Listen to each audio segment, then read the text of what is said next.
action. Hi friends, my name is Mallory and I'm going to read to you Jacob's New Dress, which is written by Sarah and Ian Hoffman and illustrated by Chris Case.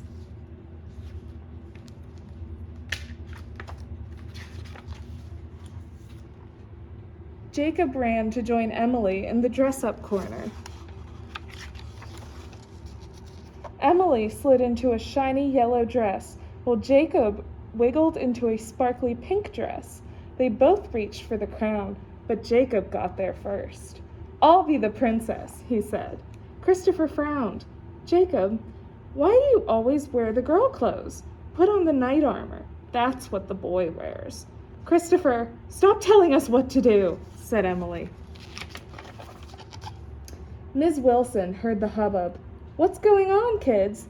"Jacob is wearing girl clothes," complained Christopher.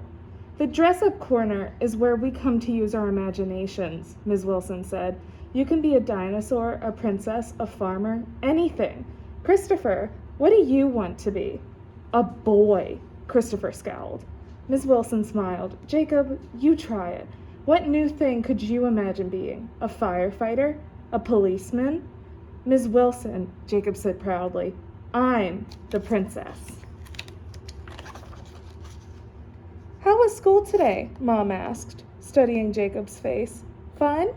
"Christopher says boys can't wear dresses," said Jacob. "Can they?" "Of course they can," Mom hugged Jacob. "Why don't you get the dress you wore on Halloween and play in that?" Jacob pulled on his witch's dress and twirled. He loved the way the black lace swirled around him. "I want to wear my dress to school." Jacob's mom frowned. "I don't think so," she said. "That's for dress up at home. It would get dirty at school. Then can I wear a regular dress? A dress I can wear to school?" Mom was quiet. "Let me think about that," she said.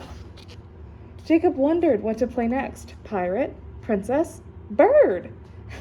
Heaping 3 towels onto the floor, Jacob made a nest.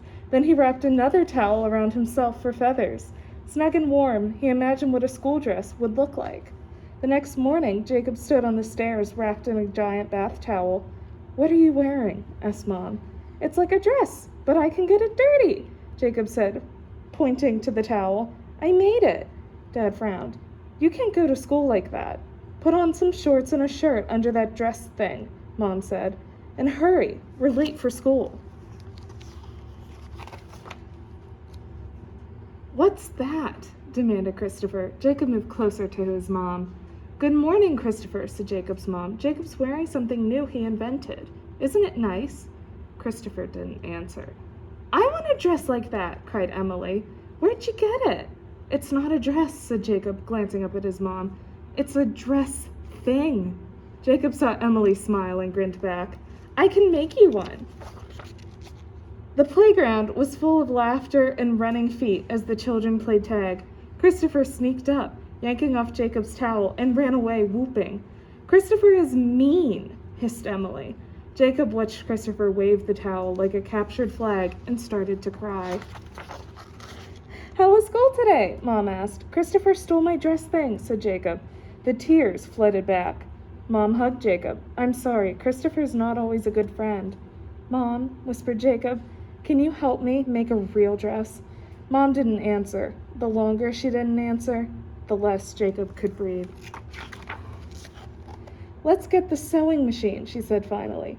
Jacob felt the air refill his body. He grinned. Mom smiled back. "There are all sorts of ways to be a boy," she said. "Right?" Dad looked up from his book. "Mom and I made a dress," said Jacob quietly. Dad studied the dress. Jacob started to get that can't breathe feeling again. "I can see you worked hard on that dress," said Dad. "Are you sure you want to wear it to school?" Jacob nodded. Dad nodded back and smiled. "Well, it's not what I would wear, but you look great."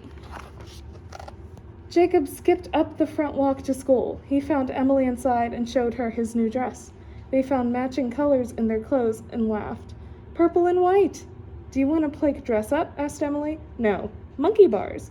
Together they ran out to the playground. "My mom and I made this dress," Jacob said proudly at circle time. "We used her sewing machine." "That's wonderful," said Ms. Wilson. Was the sewing machine hard to use? Why does Jacob wear dresses? Interrupted Christopher. Ms. Wilson paused. I think Jacob wears what he's comfortable in, just like you do. Not very long ago, little girls couldn't wear pants. Can you imagine that? Christopher shook his head. I asked my dad, and he says boys don't wear dresses. Jacob rubbed the hem of his dress, looking at the little stitches he'd sewn himself. He could hear Ms. Wilson and the other kids talking, but their words sounded far away. On the playground, Christopher yelled, Let's play tag. Boys versus girls. Jacob, you're on the girls' team. A bunch of kids laughed. Jacob felt his dress surrounding him, like armor. Soft, cottony, magic armor. Christopher, I made this dress. I'm proud of it, and I'm going to wear it. And you know what else? Jacob texted Christopher. You're it. Jacob sprinted across the playground, his dress spreading out like wings. I hope you enjoyed the story. I really like it because when I was little, I also would make dresses with my mom. So it's very near and dear to my heart.